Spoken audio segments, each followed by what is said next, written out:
When I was a CIA director, I learned of an espionage operation being conducted against the United States. It was being conducted out of the Chinese consulate in Houston, Texas, of all places. It was, best I could tell, the largest spying operation ever conducted inside the United States that we're aware of.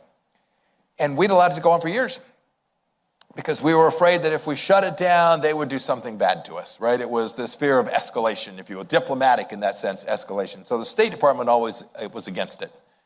The good news was I became Secretary of State, and it's not a state. So myself and Director Wray of the FBI spent 4.5 months putting together an operation. We closed the Chinese consulate in Houston, Texas, which is a great story, just in how it came about. So I invited the Chinese ambassador in. My team's like, oh, you can't meet with him. Like, secretaries don't meet with ambassadors, right? I'm like, no, I got this one. Like, you only get so much fun in life. I told them they were spying and they had to be out in 72 hours. Within less than an hour, the entire consulate was on fire. They were burning everything there. And within 2 days, we had identified hundreds of Chinese agents operating in the United States, most of which we were unaware of. They started getting tickets to fly out, right? You could just see the network light up, and not me, but our internal security folks, the FBI mostly, did really remarkable work. And I remember meeting with Director Wray shortly thereafter. We were pretty proud of ourselves for having pulled this off. And then, we took a breath and oh my gosh, what do we still not know? And I would be very mindful, as many of you are in the business world, they are inside your companies.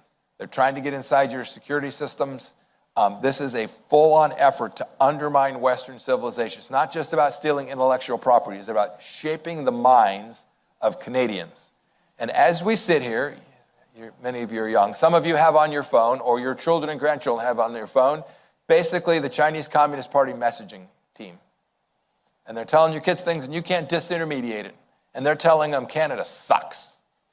And you people are decadent, and the West is in decline. And if Canada's bad, America's really bad. Be very mindful that they are working very hard to shape the next generation to undermine the things that we care most about. So if you said, Mike, what do? I would start in our schools and with parents, making sure they understood this Chinese global campaign to convince us that, your point was earlier, that we're the evil actors. And we can never let that happen.